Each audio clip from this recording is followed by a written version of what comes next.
कि बहुत फॉर्मल आपने परिचय दिया, उसके लिए बहुत बहुत धन्यवाद। इतने फॉर्मल परिचय का मैं अधिकार नहीं रखता हूं, फिर भी आपने दिया। आपने अच्छे वचन बोले, इसके लिए बहुत बहुत धन्यवाद आपका।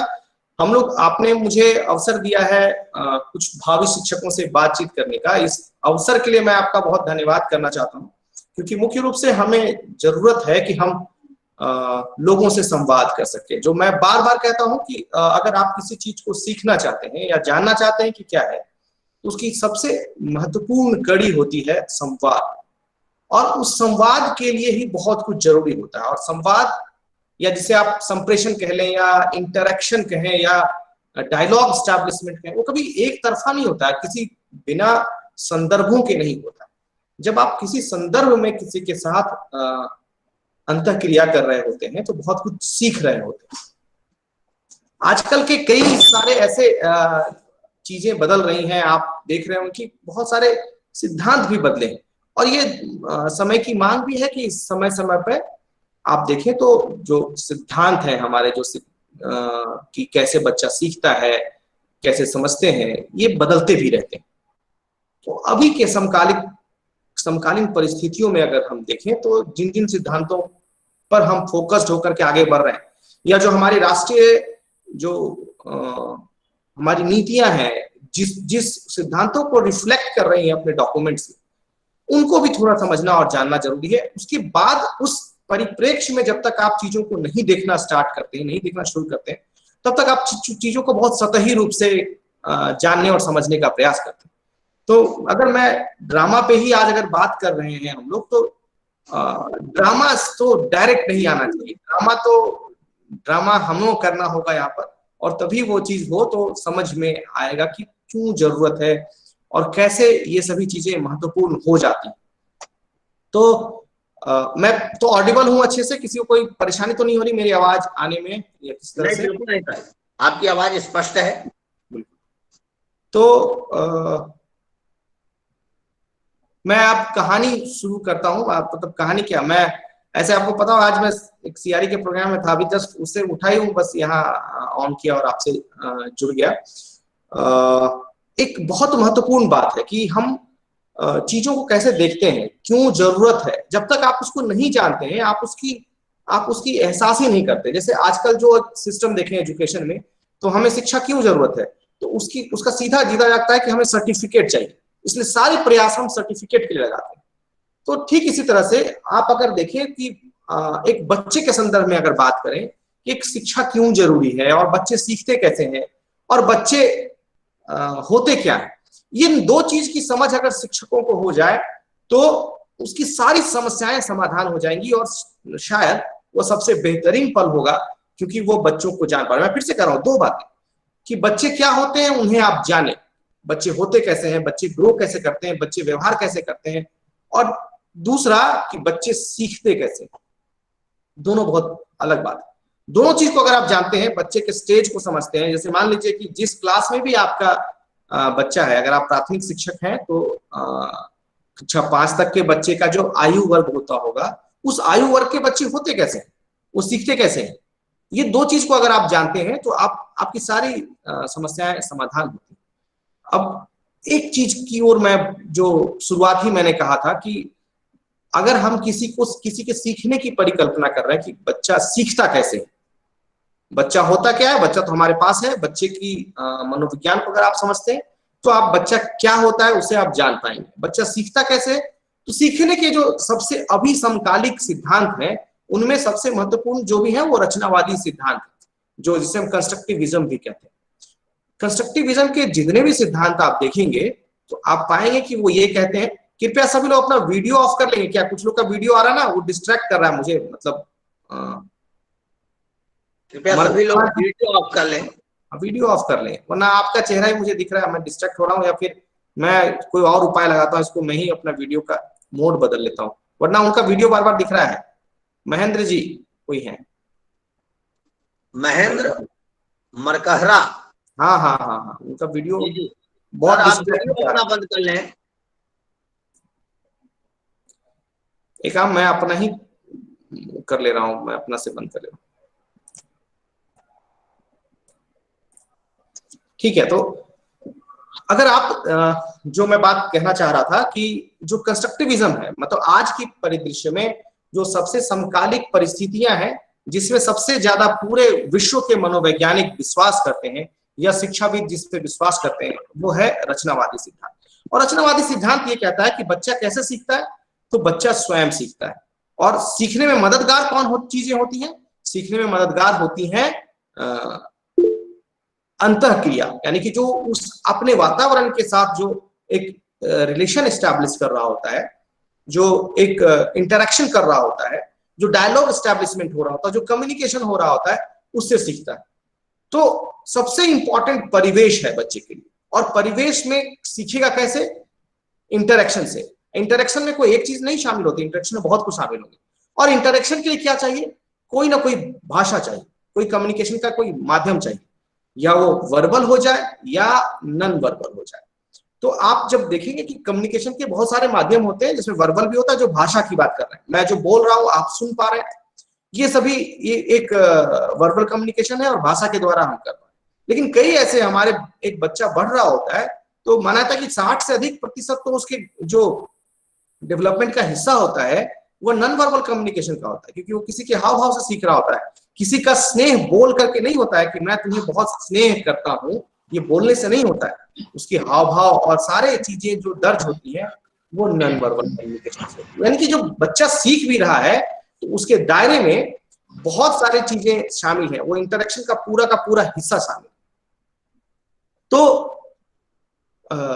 ये एक बहुत महत्वपूर्ण पार्ट हो गया कि एक बच्चा कैसे सीखता है, वो अपने आप सीखता है। और सीखने में मदद कौन करता है? परिवेश। और परिवेश में भाषा बहुत महत्वपूर्ण होती है, और भाषा के साथ जो भी इस तरह का सपोर्ट कर रहा हो, जो संवाद स्थापित करने में मदद करता हो, वो बड़ा इंपॉर्टेंट होता है। दूसरा एस्पेक्ट कि एक यहां तक इसको आप थोड़ा पॉज लगाएंगे, मैं कहूंगा अभी तक जो हमने बात की उसको पॉज लगाएंगे, हम अब इसको स्विच ओवर करके दूसरी बात पे लेके आ रहे हैं। दूसरी बात यह है कि अगर आप जो देखें कि आपने सुना होगा बुद्धि क्या होती है, इस पे एक बहुत बहस चलती है कि बुद्धि क्या है, और बुद्धि के हिसाब से लोग आगे बढ़ते हैं। पूरी कहानी जो इंटेलेक्चुअल डिसेबिलिटी की, मेंटल रिटार्डेशन पे जो बात होती है वो बुद्धि पे आधारित होती है। बुद्धि के लिए एक जो अभी नवीनतम सबसे विचारधाराएं हैं वो ये कहती है कि बुद्धि जो मापते हैं जिस प्रकार से, उस प्रकार से बुद्धि तो मापी नहीं जा सकती। बुद्धि इस प्रकार से मापी नहीं जानी चाहिए। क्यों? क्योंकि अगर आप बुद्धि को अगर इस रूप से लेंगे तो हो सकता है कि आप बुद्धि तो आप बहुत को मेंटली रिटार्डेड घोषित कर दें। अगर मान लीजिए कि आप यूजुअली, आप में से बहुत लोग होंगे जो आपके साथी होंगे मेंटल रिटार्डेशन वाले, बीएड या डीएड करेंगे, आपने बुद्धि मापने का टूल देखा होगा। उस टूल पे ज्यादातर क्वेश्चन क्या होते हैं? मौखिक प्रश्न होते हैं, और खास करके जो वीआई बच्चों के लिए जो बना है वो मौखिक आधारित पर ही। यानी कि अगर आप 4 प्रश्नों के उत्तर देते हैं तो आप बुद्धिमान हो गए, नहीं उत्तर दिए तो बुद्धिमान नहीं रहे। ये अजीब सा है, इसको कंट्राडिक्ट, ये पहले से चली आ रही। 1900 के प्रारंभ में ही स्टैनफोर्ड बिनेट टेस्ट जब बना स्टैनफोर्ड यूनिवर्सिटी में और वो आगे बढ़ा, तब से ही उसके बाद एक विवाद का विषय होने लगा। और उससे पहले भी था, जब वुडवर्थ का एक सिंगल इंटेलिजेंस का थ्योरी था, या कोई दूसरे भी इंटेलिजेंस की थ्योरी मल्टीमोडल वाले आए, तो इस बात को एक चैलेंज दिया सबसे पहले एक बार हॉवर्ड गार्डनर ने, हाल लेटेस्ट जो एक 90s के दशक में ऐसा हुआ। अब ये इन्होंने, इनके जो प्रचलित हुआ ये इनका सिद्धांत 80 से लेकर के उस समय, अब उन्होंने एक बात कही कि एक व्यक्ति के पास कोई एक प्रकार का बुद्धि नहीं होता है, कई प्रकार के बुद्धि होते हैं, और बुद्धि ही अलग होते हैं। यानी कि मूल विचारधारा बदली कि पहले लोग मानते थे कि एक बुद्धि के बहुत सारे भाग होते हैं, लेकिन उसने कहा नहीं, बुद्धि ही अलग अलग होती है। यानी बुद्धि के उन्होंने अलग से मल्टीपल इंटेलिजेंस थ्योरी दी, यानी कि बहुबुद्धि का सिद्धांत दिया। उसमें बताया कि बुद्धि अलग प्रकार की होती है। यानी कोई व्यक्ति के पास हो सकता है कि स्पेशल इंटेलिजेंस ज्यादा हो, यानी कि स्थानिक बुद्धि, और किसी व्यक्ति के पास शारीरिक और जो जिसको हम काइनेस्थेटिक, बॉडी काइनेस्थेटिक इंटेलिजेंस है वो ज्यादा हो सकती है। किसी के पास वर्बल इंटेलिजेंस ज्यादा हो सकती है, किसी के पास हो। यानी कि बुद्धि को समझने का तरीका ही, स्वरूप उन्होंने अलग रूप से रखा। तो ये जो हॉवर्ड गार्डनर ने कहा, आप हॉवर्ड गार्डनर बहुत इंपॉर्टेंट हो जाते हैं। क्यों? क्योंकि उन्होंने एक पक्ष रखा कि बच्चे सीखने के स्टाइल ही अलग अलग हो जाते हैं। यानी मैंने कहा कि बच्चे, पहला एक कहा था अभी कुछ देर पहले, जहां मैंने पॉज लगाने के लिए कहा था, तो आपको कहा था कि बच्चे अपने ज्ञान का निर्माण स्वयं करते हैं, उसमें उसकी भाषा या जो इंटरेक्शन का माध्यम, संवाद का जो माध्यम बनता है वो महत्वपूर्ण होता है। और दूसरे गार्डनर साहब कह रहे हैं कि एक बच्चे के पास जो बुद्धि होती है वो अलग तरह की होती है। यानी कि मेरे में अगर वर्बल इंटेलिजेंस ज्यादा है, तो किसी हमारे सामने किसी बच्चे में जो स्पेशल इंटेलिजेंस है, स्थानिक बुद्धि है, वो ज्यादा होगा। जैसे एग्जांपल लें, एक गायक को आप कहेंगे कि अच्छा क्रिकेट खेलो, तो वो नहीं कर सकता है, और एक अच्छा क्रिकेट खेलने वाले से उम्मीद करें कि वो गाए भी, जरूरी नहीं है। यानी कि एक पार्ट है और वो बुद्धि अलग है, वो बुद्धि अलग है। और सिर्फ कोई अपने बॉडी को भी अच्छा इंटेलिजेंटली डील कर रहा है, अपने बॉडी को समझ रहा है, तो ये भी एक इंटेलिजेंस का पार्ट है। इस तरह से उन्होंने कुछ कुल 8 इंटेलिजेंस बताए।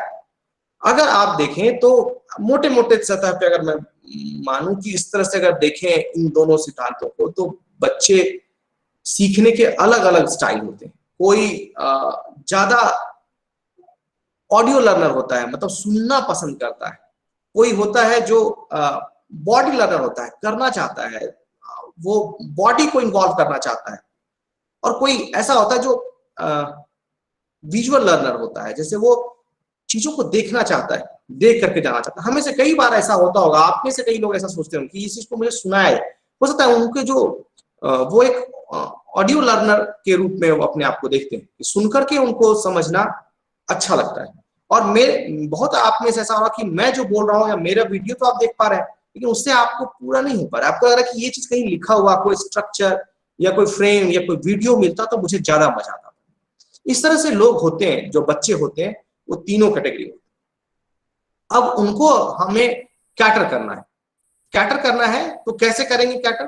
तो इसीलिए जरूरी है कि आप अपने जो अब एक शिक्षक के रूप में अपने आप को देख रहे हैं, तो शिक्षक को सबसे पहले जरूरी है कि वो एक उस चीजों को जो सामने वाले बच्चों की में जो ये गुण होते हैं, उन गुणों का सम्मान करना सीख ले। गुण मतलब जैसे मान लीजिए कि अगर वो कोई बॉडीली काइनेस्थेटिक इंटेलिजेंस होता है, तो उसका पहले सम्मान करना सीख लिए कि भाई वो एक हम उसे जोड़ सकते हैं। अब एक शिक्षक की का एक स्कोप बनता है कि कैसे वो इन सब चीजों को जोड़ पाए आगे आने वाले कड़ी से। तो एक बात हुई कि हाँ भाई, तो ये दो थ्योरी जो है बेसिकली, जो मैंने आपको कहा, कंस्ट्रक्टिविज्म और हार्वर्ड गार्डनर, इन दोनों को अगर आप बहुत थोड़ा एनालाइज करें, क्रिटिकली एनालाइज करें, तो इन दोनों थ्योरीज को माना जाता है कि एक बैकबोन तैयार करती हैं कि बच्चों में कलात्मक गुणों का विकास होना चाहिए। यानी कि बच्चों को कला के द्वारा सिखाया जाना चाहिए, और क्योंकि कला ज्यादा अवसर देती है चीजों को सीखने में। इसी के तहत एक नया शब्द उभर करके आया जिसे हम लोग आर्ट एजुकेशन कहने लगे। आर्ट एक पहले से था, ये आर्ट एजुकेशन या आर्ट इन एजुकेशन कह के एक शब्द प्रचलित हो गया। यानी कि हमें कला में कला का कैसे समावेशन कर सके क्लासरूम कक्षागत गतिविधियों में, इसकी बात होने लगी। जैसे मान लीजिए अगर हम और आप पढ़ रहे हैं और इसमें कोई अगर कला का समावेशन हो जाए, या कला होती, या हम आप पास में होते और हम कुछ चीजों को, भावों को अलग रूप से कर पाते। अगर जरूरी नहीं है कि कला का मतलब सिर्फ म्यूजिक और डांस और ड्रामा तक ही सीमित, अच्छे से बोलने की कला भी एक कला है। तो ये अगर जब तक कला का समावेशन होता है, तो चीजों की जो समझ है वह व्यापकता में होने की संभावना ज्यादा हो जाती है। तो जो ये दोनों सिद्धांत हैं, ये मानने लगे कि कला का समावेशन होना चाहिए, किसमें? सीखने और सिखाने की प्रक्रिया में। यानी कि सीखने और सिखाने की प्रक्रिया में जब हम कला का समावेशन करते हैं, हम इसे आर्ट एजुकेशन का एक टर्म देने लगे। और हम किस रूप से इसको आर्ट को इंटीग्रेट करेंगे? आर्ट को इंटीग्रेट करते हैं इंस्ट्रक्शन में, मतलब जो शिक्षक दे रहा है वहां पर आर्ट का समावेशन हो सकता है। जो बच्चे रिस्पॉन्ड करते हैं उनमें आर्ट का समावेशन हो सकता है। और तीसरा, जो उनकी एप्रिशिएट करने की कला है, यानी कि जो बच्चा एप्रिशिएट करेगा, बच्चे जो बाद में स्मरण करेंगे, उसके साथ जुड़ जाएंगे, उसमें उसे आनंद आने लगे, ये जो पार्ट होगा वो तीसरा पार्ट। यानी कि 3 स्तर पर कला होगा। लेकिन उसकी पहली कड़ी कहाँ शुरू होगी? एक शिक्षक के द्वारा शुरू होगी, कि शिक्षक को ही इसकी शुरुआत करनी होगी कि कला का समावेशन वो अपने अनुदेशन में करे, अपने शिक्षण में करे। अनुदेशन क्या है? अनुदेशन एक बड़ा संकीर्ण शब्द है, इसलिए शिक्षण ही रखे। शिक्षण में जब वो कला का समावेशन करे तो उस कला के समावेशन के बाद जो बाद में ही बच्चा अपने ओर से रिस्पॉन्ड करने का सोचने लगेगा। अगर आपने ही नहीं किया, अगर कोई कला का समावेशन अपने पढ़ाने के दौरान या शिक्षण के दौरान, तो बच्चों की प्रतिक्रिया आप स्वाभाविक रूप से बहुत कम मान पाएंगे, या फिर इसके लिए आपको बहुत प्रमोटर कम से कम एटलीस्ट तो होना ही पड़ेगा। तो आप कम से कम प्रमोट करने वाले हो, और खास करके आप जो कुछ इस्तेमाल कर सकते हैं वो इस्तेमाल करें। फिर बच्चा रिस्पॉन्ड करेगा, बच्चा रिस्पॉन्ड करेगा कला। और तीसरा एस्पेक्ट है कि बच्चा उसे अपने लाइफ की एक्टिविटी से जोड़ने लग जाएगा, अपने दूसरे क्रियाकलापों में सोचने लग जाएगा। जब ऐसा करने लग जाएगा तो वो बिल्कुल इन चीजों के करीब हो जाएगा। आप इसको अलग अलग देख करके नहीं समझ सकते कि दृश्य कला की क्यों जरूरत है, और जो डांस है या ड्रामा है उसकी क्या आवश्यकता है, अलग अलग आवश्यकता है। इसकी आवश्यकता तो सबकी आवश्यकता को आपको एक मुश्त समझने की जरूरत होगी कि जितने भी कला आधारित शिक्षा यानी कि आर्ट इंटीग्रेटेड लर्निंग की बात कर रहे हैं, कला की महत्ता को समझते हुए एनसीईआरटी का एक अलग से डिवीजन बनाया गया है जो आर्ट इंटीग्रेटेड लर्निंग पे फोकस्ड है। क्योंकि ये मानता है कि पूरे विश्व मान रही है कि बच्चों का सीखने सिखाने की प्रक्रिया आनंदित हो जा कर सकते हैं। आप नवाचार डालते हैं तो वो ज्यादा सीखते हैं। अब ये जो कला के बहुत सारे भाग अनुभाग बन करके आ रहे हैं, वो उसका एक अनुभाग बनकर कहता है एक ड्रामा एक पार्ट है, आर्ट की एक्टिविटीज का एक पार्ट है, जहां पर आप ड्रामाटाइज करके किसी चीजों को सीखने का प्रयास करते हैं।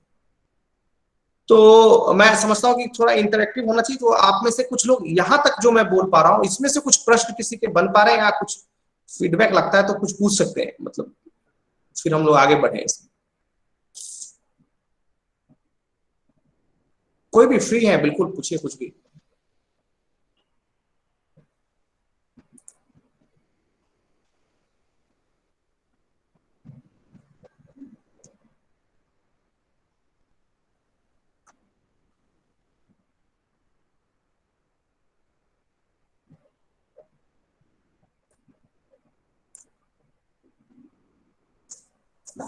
कोई सवाल नहीं? मुझे सुन भी पा रहे हैं कि नहीं सब लोग? हेलो जी सर, आवाज आ रही है आपकी। अच्छा चलिए, कोई क्वेश्चन नहीं है, इसका मतलब प्रश्न नहीं, कोई बात नहीं। तो जो ड्रामा अगर मान लीजिए अगर ऐड करना है या ड्रामेटिक्स को आप यूज करना चाहते हैं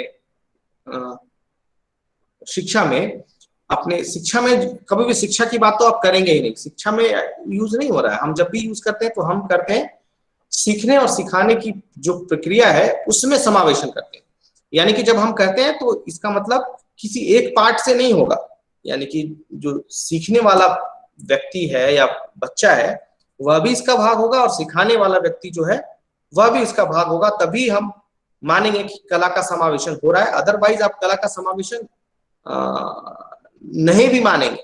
इसलिए जरूरी है कि आप कला का समावेशन की बात जब चाहे डांस ड्रामेटिक्स की करें तो बोथ एंड से ये चीजें आनी चाहिए। एक एग्जांपल मैं बताता हूं कि मान लीजिए कि एक बार एक बीएड की क्लास में थी, मैंने कुछ लोगों को दिया कि आप कुछ सोचो अनोखा, 1-2 दिन का समय मिला, बड़ा अच्छे से कुछ लोगों ने बताया। जैसे सॉइल इरोजन को एक ड्रामा क्या एक तरह से अगर मान लीजिए इसे एक पूरी तरह से आर्ट के इंटीग्रेट किया, ड्रामाटाइज ही करना है तो कैसे करें। बड़ा कठिन था उस समय। सब लोगों ने सोचा कि साइंस में करना बड़ा मुश्किल है, साइंस में ड्रामा, जबकि आर्ट्स के एक्टिविटीज में या लिटरेचर की एक्टिविटी में ड्रामा बड़ा इजी है, लेकिन साइंस में ये फिर कठिन हो जाता है। तो एक समय से तो चर्चा हुई, कोई एक टॉपिक उठाया जाए और क्यों ना हम लोग सब लोग मिलकर सोचें कि कैसे बता सकते हैं। और खास करके जब हम एक विजुअली इम्पेयर्ड बच्चों की बात करने लग जाते हैं तब तो और कठिन हो जाता है, सोच से परे हो जाता है कि कैसे सीखेंगे वो लोग, सब लोग कैसे सीखेंगे और कैसे जानेंगे कि ड्रामा और डांस का पार्ट तो बड़ा मुश्किल सा बात है भाई, वो एक्टिंग कैसे करेंगे, कैसे रियलाइज करेंगे, चीजों को समझने की जरूरत है। तो हम लोगों ने ऐसे ही रैंडमली एक उठाया कि सॉइल इरोजन अगर है तो उसको कैसे करेंगे, सोच करके हम लोगों ने उसमें प्लान बनाया, बच्चों के साथ ही सब लोग बैठे थे क्लासरूम में। तो वो एक अनुभव आपके साथ शेयर कर रहा हूँ कि सब लोगों ने रखा कि बहुत अच्छे से कर सकते हैं। क्या किया गया, मान लीजिए कि एक बेडशीट लिया गया पुराना सा और बेडशीट को जमीन पे रखा गया और एक बाल्टी पानी ला करके ऐसे करके पानी मारा गया। बेडशीट हटेगा या नहीं हटेगा बताएं, सब लोग कुछ सुन भी रहे हैं कि नहीं, मतलब लग रहा है थोड़ा सा। बेडशीट अगर एक बाल्टी पानी डालें बेडशीट को किसी फर्श पे बिछा करके समतल जमीन अगर है वहां पर रखें तो पानी डालें तो क्या होगा? सर वो भारी हो जाएगा। भारी हो जाएगा। मैं साइड से डालूंगा, जोर से, साइड से, ऊपर से नहीं डालना है, साइड से डालना है। तो बेडशीट अपने स्थान से खिसकेगा या नहीं खिसकेगा ये बताएं, पानी अगर डाल रहे हैं खिसक जाएगा। जी सर।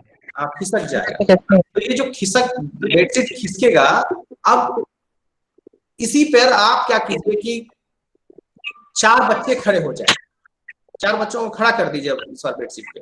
आप ये बच्चे, मैं ब्लाइंड बच्चों के संदर्भ में बात कर रहा हूँ, आप 4 बच्चों पहले से बेडशीट बच्चे को दिया, बिछाया, एक ब्लाइंड बच्चे को आप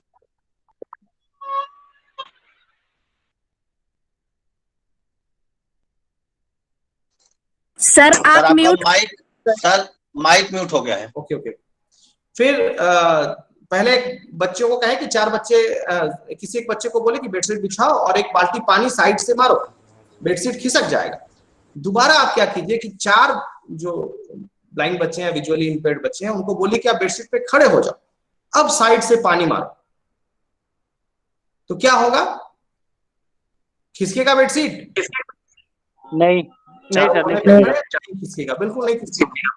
यही सॉइल इरोजन का कॉन्सेप्ट समझाने के लिए हम लोगों ने सोचा उस समय कि मान लीजिए पेड़ कैसे मिट्टी को बचाते हैं, सॉइल इरोजन नहीं होता है, जो मिट्टी का अपवर्तन कहते हैं या क्या कहते हैं, जो भी कहते हैं हिंदी में, उसको रोकता है कि सॉइल इरोजन नहीं होता है। और मिट्टी पेड़ कैसे संरक्षित करते हैं, यानी पेड़ की जड़ें जो है उसको पकड़ के रखती है मिट्टी को, और वो मिट्टी का जो लेयर है वो बहता नहीं है, फ्लश नहीं होता है, दूर नहीं चलाता है, बाढ़ से भी कैसे बचाता है, इन सब चीजों पर आप उसको समझा सकते हैं। और ये बहुत आसान लगा और सब लोगों ने किया और बहुत इजीली हम लोगों ने देखा कि बच्चों को समझ में आया भी। वो जब जो ब्लाइंड बच्चे थे वो भी उसको बहुत अच्छे से समझ पाए। और ये ड्रामा ही तो है, आप इसको जितने अच्छे से चाहें और ड्रामेटाइज कर ले, एक स्क्रिप्ट लिखें और स्क्रिप्ट के बाद इसको कोशिश करें कि इसको इंप्लीमेंट करें। तो हर चीज को, जैसे आप अगर इस तरह की चीजों को आप करते हैं जब, तो आप उसे भूलते नहीं, और लेकिन यदि आप उसे सिर्फ पढ़ते हैं तो आप भूल जाते हैं। आप में से कितने लोगों ने कोई अगर एक्ट प्ले किया होगा अपने स्कूल में, उस कहानी को अलग से पढ़ाने की जरूरत नहीं पड़ी होगी। तो इसीलिए ये जरूरी है कि हम जितने लोग भी जो भी बात कर रहे हैं कि ड्रामा की बात कर रहे हैं या किसी आर्ट की बात कर रहे हैं, आप आर्ट को कभी जोड़ करके देख लीजिए, वो कोई भी गुण आपके जो होगा वो जल्दी नहीं जाएगा। सबसे पहले जो चीजें चली जाती हैं वो जाती हैं आप जो रट करके करते हैं, वो पहले गायब हो जाती है। जो चीज को आप इंजॉय करते हैं, जिसमें आपका ब्रेन ऑटोमेटिकली फंक्शन करना शुरू करता है, उन चीजों को आप अच्छे से समझते हैं। इसीलिए ड्रामा हो या विजुअल आर्ट हो या इस तरह किसी भी चीज का आप इस्तेमाल करते हैं या प्रयोग करते हैं, तो आप उन चीजों की जो गंभीरता है, उसकी जो इंपॉर्टेंस है, उसको समझ रहे होते हैं और उसके बाद सीखते हैं। मैं एक छोटा सा मैं चाहता हूं वीडियो प्ले करूं। मैं अगर वो सुन पाए कि नहीं आप लोग, मैं शेयर कर रहा था, देखिएगा। मैं बताएंगे आवाज भी आ रही है कि नहीं आ रही है, तो बताएंगे। वॉइस नहीं आएगी सर। वॉइस क्यों नहीं आएगी? आएगी भाई, अगर आप वीडियो चला देंगे तो चले आएगी। वॉइस नहीं आएगी? प्रेजेंट करने पर वॉइस नहीं आती सर। ना आती है अगर वीडियो चलाने पर। चलिए कोई बात नहीं, मैं काम करता हूँ ना कि मैं चैट बॉक्स पे डालता हूँ, सब लोग खोलिए, और ये 13 मिनट वीडियो दिख रहा है, तो सब लोग वहां से देख सकते हैं क्या? बिल्कुल सर, बिल्कुल उसमें कर दीजिए। तो 5, लेकिन इतना 13 मिनट बहुत ज्यादा गैप हो जाएगा, मतलब इसको कितने देर में मिले हम लोग फिर तुरंत, मतलब सब लोग देखें यहाँ पर, क्या करें? या तो प्रेजेंट करिए उधर से। प्रेजेंट भी तो वही बात होगी। चलिए मैं लिंक तो इसमें डाल रहा हूँ, लेकिन क्या करें इसको, अगर आप एक बार ट्राई करिए देखने का। या लास्ट में दिया जाए? लास्ट में दिया जाए? Yes, नहीं, लास्ट में दिया जाएगा तो फिर बातचीत क्या करेंगे?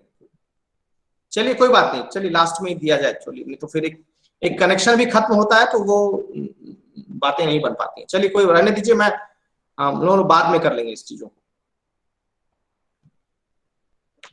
चलिए, तो ये जो भी कोई चीज जो शुरू होती है, जैसे किसी भी चीज को, किसी पाठ को आप पढ़ रहे होते हैं, किसी भी एक अध्याय को पढ़ रहे होते हैं, उस अध्याय को जानने समझने के लिए, जैसे अभी एक बहुत अच्छा हम लोगों ने एक रेडियो के द्वारा एक प्रोग्राम बनाया, ड्रामा बनाया, जो ऑडियो ड्रामा होता है, रेडियो का स्क्रिप्ट बनता है, उसमें बताया बच्चों के क्लास 1 के बच्चे के लिए दूर और पास का कॉन्सेप्ट बताना है, जो एक तरह से जो इन्वायरमेंटल साइंस का कॉन्सेप्ट है कि आप दूर और पास कैसे जाने, ज्यादा और कम होने का एहसास जानना है, ड्रामा से समझना है।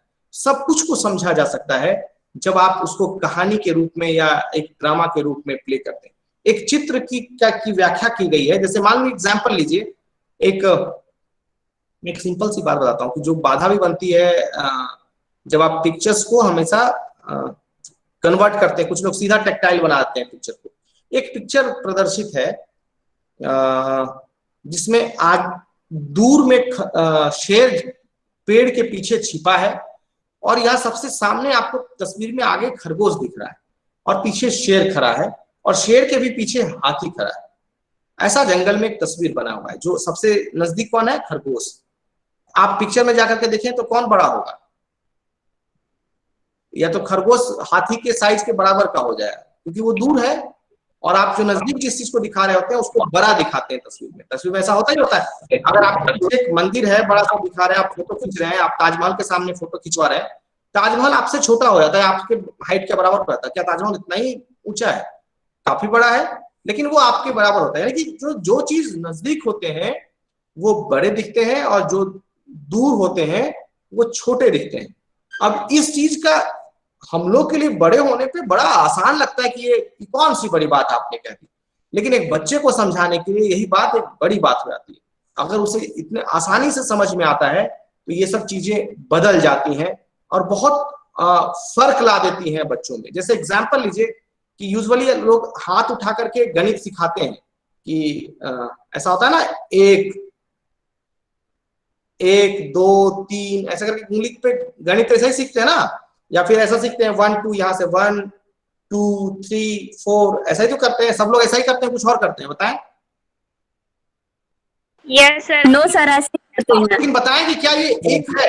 एक बच्चे को आप कंफ्यूज कर रहे होते हैं, एक बच्चे को कंफ्यूज कर रहे होते हैं। एक अगर ये है तो ये, मैं हाथ में कर लूं, मान लीजिए पास, अगर एक ये है तो 2 ये नहीं है, 2 ये है तो 3 ये नहीं है, अगर एक ये है तो 2 ये दूसरा है, ये तीसरा है, ये चौथा है, ये 5वां है। और आप उस बच्चे से आप समझते हैं कि गणित सीख जाए फटाफट, नहीं सीख सकता है, क्योंकि आपने पहले और एक को एक कर दिया। आप यहाँ पर बताना चाहते हैं 1 2 थोड़ी हुआ। अगर आपको 1 2 उंगली पे सिखाना तो पहले 1, देखिए 1 सिखा रहा है, 2 ऐसे दिखाना होगा, 2 3 4 5। अगर आप उसे कहेंगे 1 2 3 4, ये थोड़ी है, ये तो पहला, दूसरा, तीसरा, चौथा, 5वां। अब ये कॉन्सेप्ट आप कब कितना भी चाहेंगे, जब तक आप वो किसी चीज को ड्रामेटाइज नहीं कर ले, आपको समझ में नहीं आएगा। चीजों को समझना बहुत मुश्किल होता है। एक बहुत अच्छा एक द ओपन यूनिवर्सिटी है इंग्लैंड की, जो सबसे पहली ओपन यूनिवर्सिटी है वर्ल्ड की, शायद आप जानते होंगे, यूके की है, मतलब इंग्लैंड की। वहां पर उन्होंने एक पूरे भारत में एक प्रोजेक्ट चलाया, इसका नाम जो था TESS India project, TESS India project चलाया था। उसमें उन्होंने इसी बातों पर बल दिया था कि किस तरह से चीजों में समझ के निर्माण की व्यवस्था हो, कहानी सुना करके कैसे पढ़ाया जाए, या फिर ड्रामा कैसे यूज किया जाए या म्यूजिक का कैसे इस्तेमाल किया जाए पढ़ने पढ़ाने में। उन्होंने उस टीचर ट्रेनिंग प्रोग्राम को बहुत कोशिश की। बहुत सारे सीआरटी आपके यूपी में भी, एमपी और खासकर हिंदी भाषा क्षेत्र में उन्होंने प्रयास किया था, फिर उड़ीसा और बंगाल में भी किया, लेकिन यूपी, बिहार और एमपी इसके की कंपोनेंट रहे थे। 3 जगह पर उन्होंने अच्छा काम किया। उन्होंने एक बार एक वीडियो बनाया, तो मुझे याद है वो प्रकरण मैं सुनाता हूँ, मैं वो वीडियो शेयर करना चाहता हूँ, मैं अंत में दे दूंगा, आप सब लोग देखेंगे घर पे तो शायद वो एंजॉय करेंगे, उसको ज्यादा अच्छा रहेगा, क्योंकि यहाँ पर एक समय हम लोग की बातचीत का चला जाए और बीच में मैं बैठा रहूं, आपका इंतजार करूं कि आप वीडियो देख के मुस्कुराएंगे फिर आएंगे यहाँ पर, तो वो बड़ा अजीब सा हो जाएगा। तो हम लोग अभी खत्म करेंगे, उसके बाद कुछ और वीडियोस मैं आपको शेयर करूंगा, जो टेस्ट इंडिया के कुछ वीडियोस हैं मैं आपको शेयर करूंगा, आप उन्हें देखिएगा जरूर। एक कहानी मैं बताता हूँ उसका जो बना था, कि उसको बनने की प्रक्रिया में मैं उनकी टीम से जुड़ा हुआ था, तो वो एक उसको शूट किया गया था, एक बड़ा अच्छा कहानी बना था कैसे बनाया जाए। आपको पता है कि एक मतलब सिलेंडर जो है, एक सिलेंडर का शक्ल जो होता है, सिलेंडर समझते हैं, सिलेंडर आकृति होती है, बेलनाकार आकृति, हाँ Yes, sir. बेलनाकार आकृति का अगर आप आयतन देखें और एक शंकु का आयतन देखें, तो उसी हाइट के शंकु के आयतन का 3 बट्टे हिस्सा होता है। इस बात को फॉर्मूला देख करके पढ़ाते रहे समझ में नहीं आता है, लेकिन इसको अगर आप एक ड्रामेटाइज कर दें तो बहुत आसान से, इसी तरह से उसमें दिखाया गया कि एक डब्बा है, उसमें एक बाहर से लेकर के खरीद करके कुछ सामान आया, और बेसिकली झाल मुढ़ी समझते हैं आप लोग, मुढ़ी और ये भुंजा जो समझिए, चना जो खाते हैं आप, चना भुना हुआ चना लेकर के आया, और सब बच्चों में 3 बच्चे हैं, उसमें मारपीट होने लगी कि वो हमें चाहिए हमें चाहिए हमें चाहिए। बराबर 2 भाग में बांटना आसान होता है, बराबर 4 भाग में बांटना आसान होता है, और 3 भाग में कैसे बटेगा? तो उस शक्ल के जो सिलिंड्रिकल शेप होता है, उस सिलिंड्रिकल शेप क्या अगर कॉनिकल जो क्या कहते हैं, खोंचा बोलते हैं, जो झाल मुड़ी जिस तरह से दिखता है कॉनिकल शेप में, उसको शंकु कहते हैं। शंकु के आकार का अगर वो शेप होगा तो बराबर 3 भाग में बट जाएगा। और इस पे एक प्ले बनाया गया था, बड़ा अच्छा वो प्ले है, मैं शेयर भी करूंगा, देखिएगा, कि बच्चों में 3 बांट दिया गया और ये कॉन्सेप्ट भी हो गया। हम जब उसको आयतन पढ़ाते हैं किसी बच्चे को, तो क्यों ना हम उसको किसी एक जगह का वो ड्रामा का हिस्सा बना दें, पार्ट बना दें, कि वो मेजर करे अपने घर के आसपास चीजों को, जरूरी नहीं कि ड्रामा में के ही पार्ट से, मैं तो एज ए होल आर्ट की बात कर रहा हूं कि आर्ट को एक प्रमोट की जानी चाहिए जिससे बच्चे सीखेंगे। तो आप मान लीजिए कि एक अक्सर क्या होता है, आयतन निकालना हो या एरिया निकालना हो, तो हम लोग ऐसी चीजों का एरिया निकाल रहे होते हैं जो हम लोग के होता ही नहीं।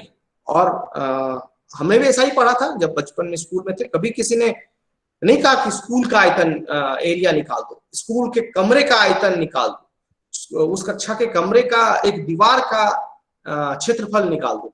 अगर आप ये करवाने लगते हैं बच्चों से और उसको एक पेश भी कर देते हैं, एक समूह को आप ड्रामा का पार्ट बनाते हैं, एक बच्चे के समूह को आप ऑब्जर्वर बनाते हैं, वो उनके जीवन का मेमोरेबल होगा कि मैं क्लास लेकर के बैठ जाऊं कि नहीं, अब मैं बैठा हूं बोर्ड पे लिखूंगा तभी आयतन निकलेगा, ऐसा नहीं। आप कई बार ऐसा, एक एग्जांपल मैं आपको देता हूं कि मतलब आप लोग का भी ऐसा ही परिवेश होगा कि मैं जब मेरा घर बिहार के मधेपुरा जिला में है और वहां पे हम लोग साल में एक बार जाया करते थे, मेरा बचपन धनबाद में भी था। वहां पर गांव पे एक धान की कटाई या जब कटाई होती है, या आपके तरफ भी होता होगा, यूपी में हर जगह ऐसा होता है, जब कटाई होती है तो कटाई एक बड़ा उत्सव सा जैसा होता है, कटाई चल रहा है और सब लोग वहां बैठे रहते हैं, और वहां पे छोटी मोटी दुकान भी बन जाती है, लोगों के कुछ सामान बिकने लग जाता है, जो धान या गेहूं के जो भी जिस समय अनाज कटाई हो रही है उसके बदले वो कुछ सामान भी देते हैं, जैसे कुछ चॉकलेट है, बिस्किट है, इस तरह की चीजें बिकने लग जाती है। उस तरह की दुकानों को आप देखें तो बहुत सारे बच्चे चला रहे होते हैं दुकान। ये उस बच्चे ने कभी स्कूल में गणित नहीं सीखा, लेकिन आप उससे 2 पैसे का ही एक्स्ट्रा आप दे ले नहीं सकते। तो गणित का अनुभव होना, गणित का जानना, ये जरूरी नहीं है कि वो अच्छा हो। जैसे कि मैं खुद कहता हूं, मान लीजिए कि अच्छे टीचर होने के लिए जरूरी नहीं कि एक बीएड ही करे तभी अच्छा, कोई हो सकता है, लेकिन कम से कम हर कोई हो जाए इसके लिए जरूरी नहीं है। इसलिए आप एक प्रोफेशन सीखते हैं, आप डीएड और बीएड करते हैं, इससे संभावना बनती है कि आप एक शिक्षक के गुण धारण करेंगे।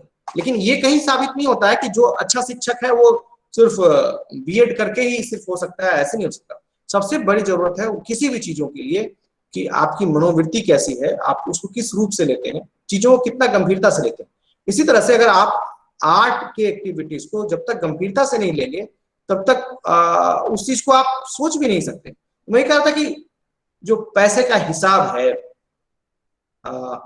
जितने अच्छे से आप गणित की चीजों को सीख सकते हैं वहां पर दूसरी जगह नहीं सीख सकते। हम यूजुअली क्या करते हैं, गणित को ऐसे मान लिया कि करके इतना बनाते हैं कि मान लिया, हम कभी मान ही नहीं पाते हैं कि गणित मानने वाली चीज थी। तो इसलिए अगर आप वास्तविक चीजों के अनुभवों को वास्तविक चीजों से जोड़ करके कर दें, आप अगर एक ड्रामा ही बनाए जिसमें दिखाएं कि आप एक बच्चे से लोन ले रहा है, उधार हुआ, उसका कर्ज उसे चुकाना है, तो कैसे चुकाएगा, कैसे उतने पैसे उसे कैसे वापस होंगे, इन सब चीजों की अगर आप देखें कि आप ड्रामा ही एक छोटा सा बच्चों से प्ले कराते हैं तो उसे इंटरेस्ट का वैल्यू समझ में आ जाता है। और कोई भी चीज आइसोलेशन में नहीं होता है। जैसे मैं एग्जांपल बोलता हूं कि पानी है, मान लीजिए पानी का फॉर्मूला H2O है, लेकिन वही पानी जाकर के कहीं पर बाढ़ बन जाती है, वही पानी अगर आप पीते हैं तो आपकी जीवन बचती है, नहीं पीते हैं तो आप किसी की मौत हो सकती है। ये कोई अलग नहीं है, वही H2O है। इन सभी चीजों को जोड़ना और सभी चीजों को कनेक्शन करना एक जरूरी है। विषयों की दीवार जो होती है विषयों के बीच में, साइंस और आर्ट्स के बीच की दीवार को, इस बात को आपका नेशनल एजुकेशन पॉलिसी भी कह रहा है कि जो विषयों के बीच की दीवार है उसको तोड़ना होगा, और उसको बिना तोड़े आप कर नहीं सकते। और तोड़ने का माध्यम कौन बन सकता है? तोड़ने का माध्यम तो एक जो आर्ट बन सकता है। इसीलिए जो हमारी न्यू एजुकेशन पॉलिसी है इसमें भी पुरजोर तरीके से बहुत बल देकर के कहा गया है कि जो आने वाले सीखने सिखाने के माध्यम हो वो पूरी तरह से तकनीकी और जो आर्ट चीजें हैं उनसे इंटीग्रेट हो। आप इस बात को गंभीरता से मानते हुए 2014 में जब करिकुलम फ्रेमवर्क हुआ था, उससे पहले डीएड के सिलेबस अलग होते थे, बाद में 2015 से यहाँ भी लागू हुआ आरसीआई में भी, तो डीएड के सिलेबस अलग होते थे। 2 पेपर को कंपलसरी रूप से रखा गया और उसकी वकालत की जाने लगी। वो पेपर था आईसीटी इन एजुकेशन और दूसरा आर्ट इन एजुकेशन, यानी कि आर्ट के इंपॉर्टेंस को कंपलसरी किया गया था, जो जनरल डीएड की मैं बात कर रहा हूँ, और आईसीटी को, ये दोनों विषयों को कंपलसरी कंपोनेंट में रखा गया था कि आपको आना चाहिए, शिक्षक के रूप में आना चाहिए। क्योंकि ये क्या करते हैं कि कोई विषय नहीं है, ये कोई अलग से ज्ञान, अलग से पेपर नहीं है, ये आपके हर पेपर को पढ़ाने का, हर पेपर को समझने का, हर पेपर को बताने के तरीके को आपके सामने रखता है। इसलिए जरूरी है कि आप हर पेपर को जब आप किसी की परिकल्पना करें तो आप उसको उसमें कलात्मक विधियों का, कलात्मक गुणों का आप उसको समावेशन करें, तभी वो आप एक बच्चे के लिए बड़ा इंपॉर्टेंट और बड़ा क्रूशियल हो जाएगा और वो सीख पाएगा। एक बात मैं यहाँ और रखना चाहूंगा कि अभी फिर से राष्ट्रीय पाठचर्या की रूपरेखा बन रही है, लेकिन फिर भी उससे पहले तक भी जो बनी राष्ट्रीय पाठचर्या की रूपरेखा, मतलब पाठचर्या कैसी होनी चाहिए, कैसे, पाठचर्या का मतलब सिर्फ सिलेबस नहीं होता है, पाठचर्या का मतलब करिकुलम होता है। आप कैसे सिखाएं, कैसे पढ़ाएं, कैसे किताबें हों, कैसे शिक्षक पढ़ाएं और कैसे जाने, ये सभी उसका हिस्सा होगा। तो करिकुलम, जो नेशनल करिकुलम फ्रेमवर्क 2005 था, उस डॉक्यूमेंट में आप भी देखें तो कला के चीजों को बहुत इंपॉर्टेंस दिया गया, और उसके बाद से ही कला के जो अवयव हैं उसके द्वारा पढ़ाने की बातें बढ़ने लगी कि भाई कला के द्वारा पढ़ाया जाना चाहिए। एक बच्चे के स्कूल्स को सजाया जाने लगा, स्कूल्स पे ट्रेन बनने लगे, बहुत जगह स्कूल पे आर्ट पेंट होने लगे। उसी में सबसे पहला ही कहा गया था कि कला को बाहर की दुनिया के, बाहर के जो ज्ञान है उससे जोड़ने की जरूरत है। यानी कि जब तक आप शिक्षा को बाहर की, जो हमारी शिक्षा है उसको बाहर के ज्ञान से जोड़ने की जरूरत है। बाहर के ज्ञान से कैसे जोड़ेंगे? मान लीजिए कि बाहर के अनुभव से कैसे जोड़ेंगे? बाहर के अनुभव से जोड़ेंगे जो स्कूल में, और भी जो स्कूल के बाहर जो कला के अनुभव हैं। जैसे मान लीजिए अगर कोई बंगाल में है और झूठ की चीजें बन रही हैं, उसका स्कूल को उसको हिस्सा बनना चाहिए, वो उसका पार्ट होना चाहिए, ऐसा नहीं कि वो उससे अलग हो। इसी तरह से जो ड्रामा और आर्ट के जो कंपोनेंट बाहर उस समाज में व्याप्त हैं, वो उसके हिस्से के रूप में आना चाहिए। नहीं तो कला संस्कृति मर जाती है। आप गौर से देखें तो यूपी और बिहार जो एक अलग राज्य कहे जाते हैं, मैं तो उससे एग्री नहीं करता हूं कि ये कोई राज्य है, कोई राज्य है नहीं। ये बेसिकली क्या है कि बहुत सारे संस्कृति वाले समूह को एक अलग से पता नहीं कैसे अंग्रेजों के समय एक विभाजन हो गया, वरना जो एक सांस्कृतिक धरोहर है वो खत्म भी हुई है इस फील्ड में, ज्यादा इस एरिया में। आप जाए तो देखें तो जो एक अवध का क्षेत्र का अपने एक महत्ता होती थी, या जो अपने उनके जो कलात्मक बोध थे वो धीरे धीरे समाप्त हो गए। आप वो तब तक जिंदा नहीं कर सकते जब तक विद्यालय उनका संरक्षण ना करे, क्योंकि विद्यालय के ही लोग फिर उस चीज को लाते हैं। जैसे एक बड़ा अच्छा हिंदी दिवस पे कार्यक्रम हो रहा था, उसमें बात हो रही थी कि हम लोग आजकल क्या कर रहे हैं कि हिंदी बोलता है कोई अगर एक और कोई दूसरा इंग्लिश बोलता है, तो इंग्लिश बोलने वाले को ज्यादा नॉलेजेबल मान लेते हैं। यानी कि हम कहीं ना कहीं एक बोध से ग्रसित है कि हम अच्छा नहीं कर रहे हैं। हम लोग क्या कर रहे हैं, जो हमारी कला है, हमारी जो आर्ट है, हमारा जो ड्रामा का तरीका है, हमारा ड्रामा का तरीका कोई फिक्स नहीं है। कि बहुत जगह गांव, जैसे आप उड़ीसा में जाएं तो छऊ नाच होता था बंगाल और उड़ीसा के बॉर्डर पे, और बड़े पार्ट के उड़ीसा में छऊ नाच होता था। छऊ नाच एक ड्रामाटाइजेशन का, बहुत सारा चीजों को एक्सप्रेस करने का तरीका हो सकता है। जरूरी नहीं है कि आप उसी तरह से केवल ड्रामा सोचें जिस तरह से ड्रामा एक आप इंग्लिश थिएटर में देख रहे हैं या अंग्रेजों ने जो बता दिए। हमारे ड्रामा का स्वरूप बहुत अलग है। आप पहले तो मैं जब छोटा भी था देखते हरिश्चंद्र की कहानी नाटक उटक के रूप में, वो हमें आज भी स्मरण है, हम जान रहे हैं। वरना बिना नाटक के तो चीजें तो समाप्त हो गई, बहुत सारी चीजें समाप्त हो गई, और शिक्षा केवल डिग्री का कारोबार बनकर के रह गया है अभी। इसलिए जरूरी है कि क्या लिखा ये सर, इंग्लिश वालों को तो हमारा यूपीएससी भी बहुत ज्यादा अच्छा मान रहा है क्या? वो मैं सिर्फ ये कहूंगा कि इंग्लिश को अच्छा मान रहा है क्योंकि हम लोग नहीं माना उसे, हम मान रहे हैं। हम अपने बच्चे को, हम तो बोल रहे हैं कि आप भले बोल रहे हैं, आप बोल रहे हैं कि इंग्लिश अच्छा माना, आप भी अच्छा मानते हैं शुभम तिवारी जी इंग्लिश को। क्यों? आपके अंदर बोध है वो इंफीरियरिटी है कि आप अपने बच्चे को जब पढ़ाने जाएंगे तो इंग्लिश पढ़ाने लग जाएंगे। तो ये चीजें हैं कहीं ना कहीं छिपी हुई हैं। वही हमारे आप ही की तरह दूसरा व्यक्ति भी जाकर के कोई वहां अधिकारी बना हुआ है, कोई अलग व्यक्ति नहीं है, वो भी तो वही किसी व्यक्ति का ही एक समाज का हिस्सा है। तो हम सब लोग को बदलना होगा, लीड लेना होगा। आप साहस करें कि अपने बच्चों को भी हिंदी पढ़ाएं, अपने बच्चों को भी हिंदी में का ज्ञान दें, बोध कराएं, उसको सीखने पे मजबूर करें, उसे इंग्लिश में दबाव ना डालें। लेकिन हम क्या करते हैं, पूरे जगह चले जाएं, चाहे वो हिंदी मीडियम के स्कूल हो, अपने बच्चे को इंग्लिश मीडियम में पढ़ाते हैं और बड़े दावे से कहते हैं मेरा बच्चा अंग्रेजी बोलता है, और हिंदी बोलता है तो उसमें शर्म करते हैं। तो ये चीजें तो हर जगह एक समाज में गूढ़ता से चली गई, और यही हमारे संस्कृति का या आर्ट का जो स्वाभाविक था, जो डांस था स्वाभाविक था, म्यूजिक था स्वाभाविक था, हमारे स्कूल का हिस्सा हुआ करता था, वो खत्म हो गया। और एक लंबे समय तक ये चलता रहा, और ये हम लोग को पता भी नहीं चला कि कब हम कला को छोड़ दिए हैं, और हम एक बड़े नाटकीय ढंग से केवल एक मतलब आज के विद्यालय को अगर बोले तो मैं यही मानूंगा कि जो पब्लिक स्कूल या जो स्कूल्स हैं वो एक अच्छा कर्मचारी तैयार कर रहे हैं किसी मल्टी नेशनल कंपनी में काम करने वाले। आप अच्छा नवाचार तभी बन सकते हैं जब आप कलाओं का समावेश करें। कला आपको मौका देती है कि आप नवाचारी हो सके, नए चीजों को सोच सके, सृजन कर सके। एक पेंटिंग आप करते हैं, आप खुश होते हैं, आपकी अंदर की भी भावनाएं संतुष्ट होती हैं, आपको प्रोत्साहन भी मिलता है, आपको स्वयं भी प्रोत्साहन मिलता है, आपको देख करके आपको प्रोत्साहन मिलता है कि फिर मैं ऐसा कर पाऊं। लेकिन जब आप केवल एक भाषा आधारित या किसी की कॉपी करके काम करते हैं, अनुसरण सिर्फ करते हैं, तो वो प्रोडक्टिविटी या आपकी अंदर एनर्जी का हिस्सा नहीं हो पाता है। वही होता है ना इंग्लिश मीडियम में आजकल के जो बच्चे पढ़ रहे हैं ना हिंदी के रह रहे हैं ना इंग्लिश के रह रहे हैं। हम लोग भी उसके जीता जागता एक उदाहरण सब लोग बनते जा रहे हैं कि स्कूल पहले पढ़ी 10वीं तक हिंदी में, बाद में आ गए अंग्रेजी में, पता चला हिंदी के भी नहीं रहे इंग्लिश के भी नहीं। इसलिए जरूरी है कि इन सब दीवारों को आपको तोड़ना शुरू करें और एक समाज में कम से कम मैसेज तो दें कि ये चीजें गलत हो रही।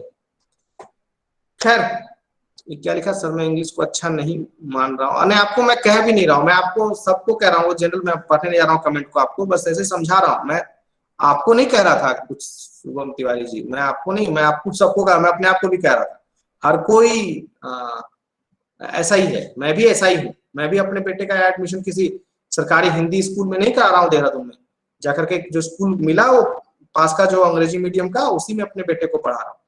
और मुझे वो साहस नहीं हो पा रहा है कि वहां भेजें, क्योंकि स्कूल्स भी तैयार नहीं है। उसको बदलने के लिए सब लोगों को लगना होगा, और नहीं तो ऐसे ऐसे धीरे धीरे करते करते चले जाएंगे। एक आप किसी भी देश में चले जाएं, कोई एक अच्छा देश बताएं जो लगता है तरक्की कर रहा हो देश, वो सभी देश में आपको वहां की भाषा प्रचलित मिलेगी। चाहे वो जर्मनी हो, जर्मन बोलते हैं, रशिया में रशियन बोलते हैं, इंग्लिश से लेना देना नहीं। सिर्फ हम ही लोग ऐसे हैं जो बस चाइना में चाइनीज बोली जाती है, जापान में जापानीज बोली जाती है, इंग्लिश बोली नहीं जाती, लगभग नहीं बोली जाती। सिर्फ हम लोग इंग्लिश को इतना घनघोर तरीके से पकड़े हुए हैं कि उसके जंजाल से निकल ही नहीं पाए। तो हमारी क्या हुई है, हमारी पहचान की क्राइसिस है, हम पहचान ही नहीं बना पाए। हम अंदर से किसी चीज को, कोई अंग्रेज को देख करके उसे अच्छा मानने लग जाते हैं। जैसे नहीं, एक दिन पहचान हुआ था एक बड़ा अच्छा, एक मैं मनोज सिसोदिया जी का एक जो शिक्षा मंत्री है उनका एक स्पीच सुन रहा था, बड़ा अच्छा दिया वो उन्होंने, उसमें था फेसबुक पे, बड़ा वो प्रचलित हुआ था यूट्यूब पे भी। उसमें उन्होंने कुछ एग्जाम्पल दे रहे थे कि जैसे जेंटलमैन बोलते हैं हम किसी को, जेंटलमैन बोला, आप जेंटलमैन किसे बोलते हैं? जेंटलमैन, मैं बोलूं कि जेंटलमैन, तो हमारे बुक्स में जो पहले छोटे बच्चे का देखिए जी से जेंटलमैन लिखा होता था। जेंटलमैन में कैसा दिखा रहा है, एक कोट टाई पहन के आदमी, अच्छा सा आदमी, स्मार्ट सा लग रहा है, उसे जेंटलमैन बता रहे। भाई जेंटलमैन तो वो नहीं हुआ। हम बच्चे को सिखा बचपन से देते हैं कि जेंटलमैन मतलब ये, तुम बनो तो ये बनो। आप बच्चे तो स्वतः ले लेते हैं चीजों को, ये चीजें सब कुछ यही है। आप आर्ट को दबाव डालेंगे अपने डीएड के स्टूडेंट को, वहां का वो कहां से सीखेंगे? वो तो स्कूलों में सीखे ही नहीं आर्ट को, वो तो स्कूल में सीखे नहीं ड्रामा, तो कहां से ड्रामा लाए? एक तो ड्रामा अगर आपको सिखाना है, इन बच्चे ये सिर्फ ये कर सकते हैं कि हम उनको सेंसिटाइज कर सके। जैसे मैं अभी बोल रहा हूँ, चाहे मेरे से पता नहीं आप सेंसिटाइज हो पा रहे हैं या नहीं हो पा रहे हैं, या फिर ऐसे ही सेंसिटाइज हो पाएंगे, तो कम से कम आप कला का सम्मान करना चाहिए। कला से कम ऐसा नहीं करें कि हमारी अपनी जो धरोहर है, जो भी दिखा रहा है उसका सम्मान करें। ऐसा करेंगे तो एक कुम्हार आपके लिए इंपॉर्टेंट हो जाएगा, एक जो सिंपल आर्टिस्ट है वो इंपॉर्टेंट हो जाएगा, एक गांव में जो गाना गाने वाला आदमी है वो इंपॉर्टेंट हो जाएगा। उसे आप स्कूल में शामिल करना चाहेंगे, उस विद्यालय का हिस्सा बनाना चाहेंगे। विद्यालय केवल शिक्षकों से नहीं बनता है, विद्यालय में समाज की भागीदारी होती है, और यही पहले होता था और आज नहीं होता है, इसलिए हम पिछड़ रहे हैं। दिल्ली में भी ये प्रयास किया गया कि जो उस स्कूल के, जो भी स्कूल है उसके आसपास के जो कोई बड़ा व्यक्ति है, कोई अचीवर है, कुछ बड़ा गायक है, कोई संगीतकार है, कुछ भी है, वो आए स्कूल में और आप अपना कुछ बच्चों को सिखाना चाहता है, पढ़ाना चाहता है, ये बनाए। क्योंकि आपने ही प्रयास किया कि मान लीजिए कि सबको एक अवसर मिला ऑनलाइन में पढ़ने का। मैं आपका तो टीचर वहां नहीं हूँ, लेकिन फिर भी एक मौका मिल रहा है कि हम लोग इंटरेक्ट कर रहे हैं। ये मौका मिलना जरूरी होता है। जितना ज्यादा आप संवाद करते हैं, आपको अपने पे विश्वास आपको बढ़ता जाता है, आपको ज्यादा प्रेरक शब्द मिलते हैं, आपको ज्यादा प्रेरक लोग मिलते हैं। तो आप जब ड्रामा आप देखते हैं, जब किसी चीज को ड्रामाटाइज करके देखते हैं, तो बहुत सारी चीज होती है कि आप सिर्फ उसको नहीं, उस कॉन्सेप्ट को भी जीते हैं, उस इमोशन को भी लेते हैं। वरना आप सिर्फ, जो मैं एग्जांपल कर रहा था, H2O मतलब वाटर, तो सिर्फ वाटर समझ रहे हैं, और जो बाढ़ ला रहा है वो दूसरा हो जाएगा, और जो पानी पी रहे हैं वो दूसरा हो जाएगा। अरे सब वही है। सबको जब तक भावनात्मक रूप से जोड़ करके नहीं देखेंगे, जब तक आप साइंस और सोशल साइंस के बीच की दीवार को बच्चों के बीच अंतर करके देखना खत्म नहीं करेंगे, तब तक इस समाज में आप बहुत बदलाव चाहेंगे तो ऐसा नहीं हो सकता। ऐसा नहीं कि डॉक्टर बहुत बड़ा हो गया, और ये सब चीजें हैं और हम लोगों ने तो की है, ये हम लोगों ने की है, और हम लोग एक दिन में दूर भी नहीं होगा, इसको दूर करने में एक समय लगेगा। इसलिए जरूरी है कि हम लोग, जो बच्चे पढ़ रहे हैं क्लास में, इस चीज को बड़ी गंभीरता से आप लेंगे। कि जैसे मान लीजिए कोई भी, आप सोचिए ना कि आपको मैंने कहा कि बच्चे ने ही समाधान बताया, आप अभी कहेंगे कि क्या करें। जैसे एग्जाम्पल लें, एटम पढ़ाना है, एक एटम पढ़ाना है। मुझे याद है जब मैं कार्बन का टेट्राहेड्रल स्ट्रक्चर पढ़ता था, तो हमारे, उस टीचर का नाम भी अभी याद है, सी भक्ता करके थे, और वो कार्बन के टेट्राहेड्रल स्ट्रक्चर को खुद डांस करके बताते थे कि कार्बन, एक कार्बन यहाँ पर, एक कार्बन यहाँ पर, ऐसे करके वो बताते थे।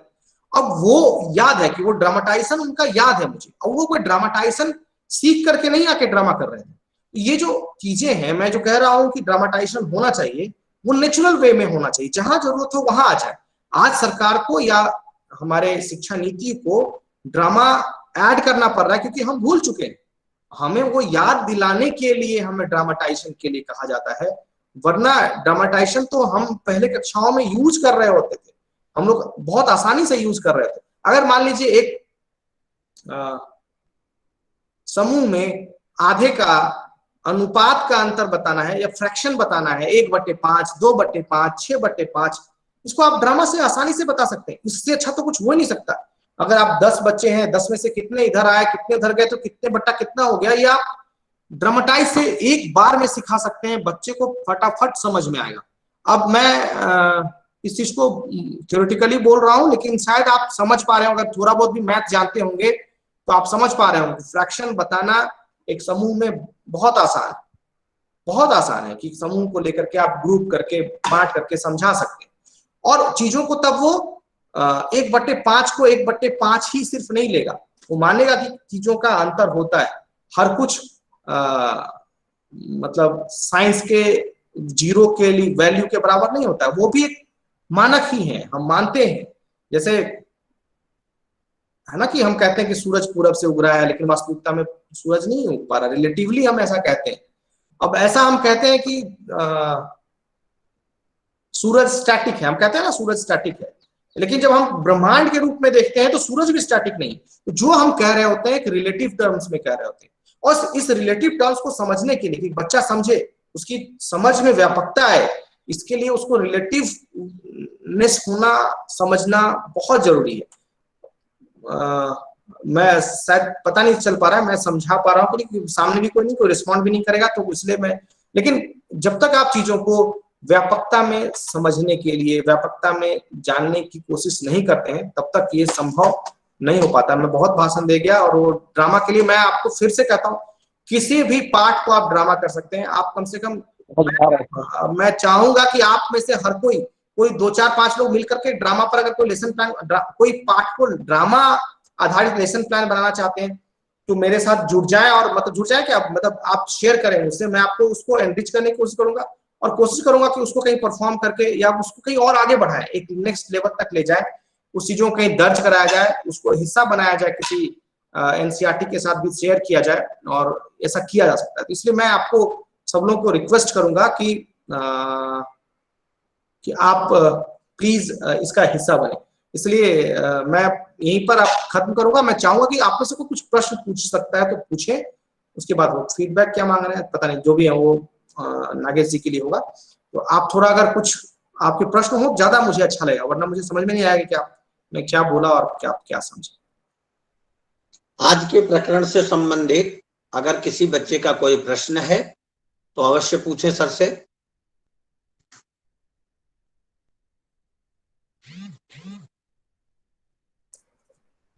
कोई प्रश्न नहीं है, लगता है कोई बात नहीं, मैं कुछ वीडियोस भेज दूंगा नागेश जी, मैं आपको लिंक भेज दूंगा, आप सबको शेयर कर दीजिए। सर मैं ये सर मेरा क्वेश्चन है आपसे। हाँ पूछिए। आपको मेरी आवाज कट कर क्या? सर मैं चैट बॉक्स में लिख दे जी लिखिए। कोई और भी क्लास ले सकता है, कुछ कर सकता है। अब सॉरी मैं थोड़ा सा ज्यादा, अभी मैं चाह रहा था कि आपको कुछ पीपीटी वगैरह लेकर के कुछ दिखा पाऊं, वो कर नहीं पाया। एक प्रश्न आया है शुभम जी का, जी। माइक्रो टीचिंग के बारे में भी कुछ बता दीजिए सर।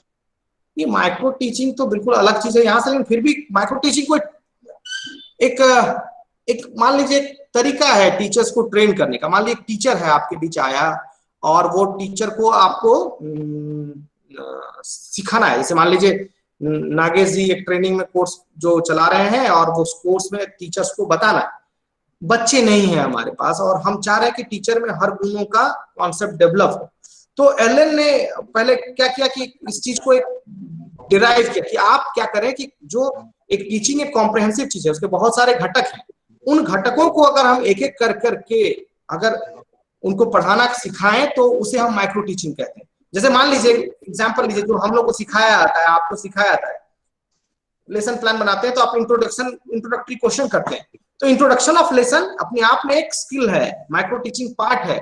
इसको अगर अलग से सिखाया जाए, ना कि पूरे लेसन से सिखाया, तो बहुत कम समय में आपको टीचिंग स्किल्स सिखाया जा सकते हैं। तो माइक्रो टीचिंग बिल्कुल यहाँ से अलग चीज है। माइक्रो टीचिंग तो हम लेसन्स को बांट करके, जैसे मान लीजिए प्रोबिंग क्वेश्चंस, कि आपको आना चाहिए कि बच्चों से कैसे क्वेश्चन पूछ पाए, आप वहां पे बच्चे से कैसे जो आप पढ़ा चुके हैं उसके आधारित क्वेश्चन आप कुछ जनरेट कर सकें क्लासरूम में। उस क्लासरूम में जो प्रोबिंग क्वेश्चंस होते हैं, कि आप क्वेश्चन प्रोब कर सकें, तो उसके ट्रिक सिखाए जाते हैं। यही माइक्रो टीचिंग है। सर एक प्रश्न आया है, डेफ ब्लाइंड बच्चों को ड्रामा से कैसे टीच करेंगे? देखिए वो होता क्या है ना कि मैं यही कहूंगा कि कहीं संभावनाएं ऐसी नहीं है कि आप नहीं कर सकते। ये कैसे टीच करें ये आप सोचे ना।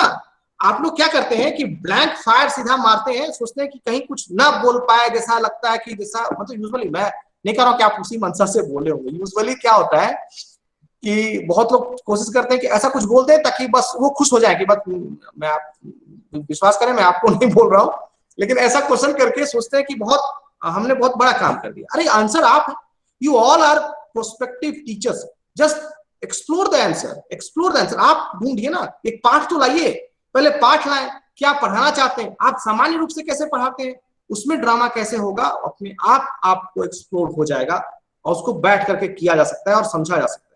उसको जब तक आपके पास पाठ ही ना हो तो कैसे बताएंगे, और आप कैसे अच्छे से पढ़ाते हैं, उसके बाद ड्रामा कैसे करेंगे, ये अपने आप उसका उत्तर आएगा। इसलिए जरूरी है कि मैं समझता हूं कि जिनका भी उत्तर था उनको मैं रिक्वेस्ट करूंगा, प्रश्न था कि आप उत्तर देने वाले आप होते हैं, आपको ढूंढना होगा कि कैसे होगा। आप एक टीचर हैं, सब कुछ जान रहे हैं, आप उसमें हम सबकी मदद ले सकते हैं। तो आप कोई पाठ बताए ना, कौन सा पाठ पढ़ाना है और उसमें कैसे सोच सकते हैं ड्रामा। ड्रामा बिल्कुल संभव है, ऐसा नहीं है कि नहीं हो सकता है। अब यही बात मैं कह रहा था कि पहले के क्या होता था पाठ में, तो बहुत पुराने जमाने में आप जाकर के देखें तो ड्रामा ऑटोमेटिकली होता था, लोग करते थे, टीचर्स ड्रामा करके पढ़ाते थे, बहुत सारी चीजों को ड्रामाटाइजेशन होता था, लेकिन हर चीज का नहीं होता था। अब हम लोग, अगर मैं आइडियली पढ़ा रहा हूं तो मैं बोलूंगा हर चीज संभव है, लेकिन इसका मतलब ये नहीं होगा कि हम केवल ड्रामा से ही करेंगे, और भी आपके पास जो स्कोप है आर्ट के उनको भी ले। इसलिए मैं बार बार स्ट्रेस सिर्फ ड्रामा पे नहीं कर रहा था, मैं कर रहा था आर्टिस्टिक एक्सप्रेशन की। आप समझिए, रिस्पॉन्ड करना, एक्सप्रेस करना और इंगेज करना, ये तीन बड़े इंपॉर्टेंट एस्पेक्ट है। बीएड के सिलेबस में ये तीनों चीज को अच्छे से लिखा हुआ है, एक्सप्रेशन, रिस्पॉन्डिंग एंड इंगेजमेंट। ये तीनों चीज में अगर आर्ट में आप जोड़ देते हैं एक बच्चे को, सब हो जाता है। एक्सप्रेशन मतलब जब वो एक्सप्रेस कर पाए, आप टीचर एक्सप्रेस करे और बच्चा रिस्पॉन्ड करे, और तीसरा इंगेजमेंट, जो मैंने शुरू में एक बार कहा था, इंगेज करते हैं। इंगेज मतलब वो जुड़ जाए, कनेक्ट हो जाए। जैसे मैं गाना इंगेज करने का मतलब, एक गाना हिट हो गया, वो गाना इंगेज कर दिया, लोग गुनगुना रहे हैं उस गाने को। यानी कि अगर एक बच्चे को आप कोई कॉन्सेप्ट सिखा दिए, वो घर जाकर के आपने आर्किमिडीज का सिद्धांत बताया और घर बच्चा जाकर के नाव का वजन करने लगे और पानी में डुबाने लगे, इसका मतलब वो सीख चुका, वो इंगेज हो चुका लर्निंग से। यही इंगेजमेंट होता है। जैसे आपने आज डांस सिखाया और बच्चा घर जाके खुद से डांस करने लगे, ही इज एंगेज्ड एनफ। तो आप उसको एंगेजमेंट का लेवल आप कैसे बढ़ा सकते हैं, ये चीज सोचने की जरूरत है। आपने ड्रामा किया, घर में जाके बच्चा अपने डायलॉग बोलने लगे, अपने मम्मी को, पापा को, किसी और को, यही एंगेजमेंट है। और ये भावना बहुत जरूरी है। एक डेफ ब्लाइंड बच्चे को आपने सिखाया, वो एक्सप्रेस कर दे, कोई एक भाव ला दे। हम उनसे आप एक बड़े कलाकार की तरह एक्सपेक्ट नहीं करते। ड्रामा याद रखिएगा, एक हावर्ड गार्डनर ने बड़ा अच्छा कहा है, जैसे मान लीजिए म्यूजिक है, तो बहुत लोग सोचते हैं जो गा रहा है उसका म्यूजिकल इंटेलिजेंस बहुत हाई है। ऐसा नहीं। अगर गाना आप समझ रहे हैं, गाने म्यूजिक को समझने की भी कैपेसिटी आप में है, आप बहुत अच्छे म्यूजिक इंटेलिजेंट हैं, क्योंकि आप गा नहीं सकते हैं, हो सकता है आपके वोकल कॉर्ड में प्रॉब्लम हो, लेकिन यू नो कि कौन सा सॉन्ग बड़ा अच्छा है, कहां पर पिच हाई होना चाहिए, कहां पर लो होना चाहिए। ये अगर आपको समझ है, यानी आप म्यूजिकल इंटेलिजेंट हैं, बट आप गा नहीं पा रहे हैं, वो अलग बात है। आप लिख सकते हैं, स्क्रिप्ट लिख सकते हैं, आप कम से कम बता सकते हैं कि अच्छा है या गलत है, फीडबैक दे सकते हैं, यही इंपॉर्टेंट है। एक बड़ा टीचर हर बार पढ़ाने नहीं जाता। ऐसे आपने पूछा ना कि किसने पूछा कि डेफ ब्लाइंड बच्चे को कैसे पढ़ाएंगे, ये तो आपने लिखा, लेकिन आप लिखे, मैं उससे फीडबैक दे सकता हूँ। मान लीजिए ये भी मेरा एक बहुत बड़ा रोल हुआ। दूसरा कोई जो कर सकता है वो उसका रोल हुआ। चीजों को सबसे इंपॉर्टेंट है कि कोलैबोरेट करने की सीखना। कोलैबोरेट भाषणबाजी, पेपरबाजी में नहीं, आप अगर रियली अपने आसपास के लोगों के साथ साठ गांठ करके काम कर पा रहे हैं, जैसे अभी लोग कर रहे हैं, आप 4-5 लोग, हम लोग 10 लोग मिले, बैठ के बातचीत किए, कुछ एक दूसरे से बातें सीखे, आपसे भी कुछ मैं सीख पाऊंगा, आपके आज के अनुभव से मुझे भी कुछ लगेगा। ये चीजें बड़ी बातें होती हैं, ये होने चाहिए, ये ऐसे आपके आसपास में जीवन में घटित होना चाहिए। जितना घटित होगा आप उतने शाइन करेंगे। मैं समझता हूं मैंने पूरा समय ले लिया है, तो आज के लिए इतना ही। बहुत बहुत धन्यवाद आज अवसर देने के लिए। Thank you. आज के इस दिव्य गोष्ठी में या आज की लाइव क्लास में आपके द्वारा आज हमारे प्यारे छात्रों को जो बताया गया सर, वह उनके भविष्य में शिक्षण प्रशिक्षण के कार्यों में बहुत ही उपयोगी होगा।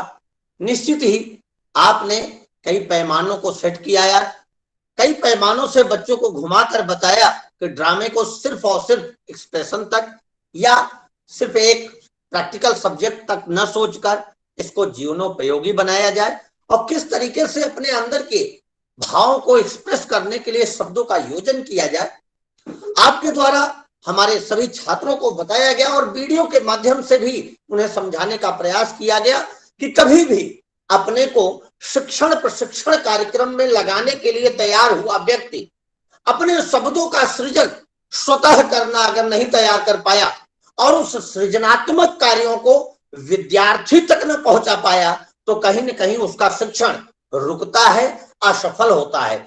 आपने कहा इंगेज करने की बात, सभी विद्यार्थियों ने इस बात को सहज भाव में समझा होगा, मुझे विश्वास है। अगर अध्यापक द्वारा कोई बात बताई जा रही है और वह विद्यार्थियों तक जाए, विद्यार्थी उसे अपने कृतकर्म में उतार ले, वह उस डायलॉग को बोलने लगे, उस हाव भाव को प्रदर्शित करने लगे।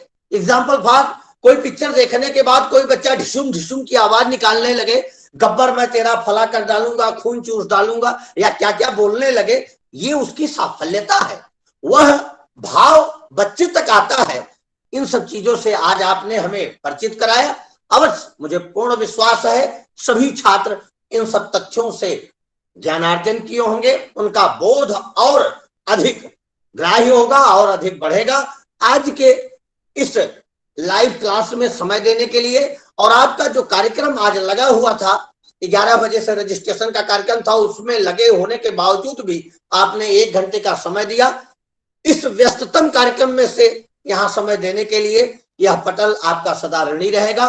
बहुत बहुत धन्यवाद सर, आपको बहुत बहुत साधुवाद सर, आज आपने समय दिया, इसके लिए सादर प्रणाम। RSVI संस्थान आपका बहुत बहुत धन्यवाद करता है।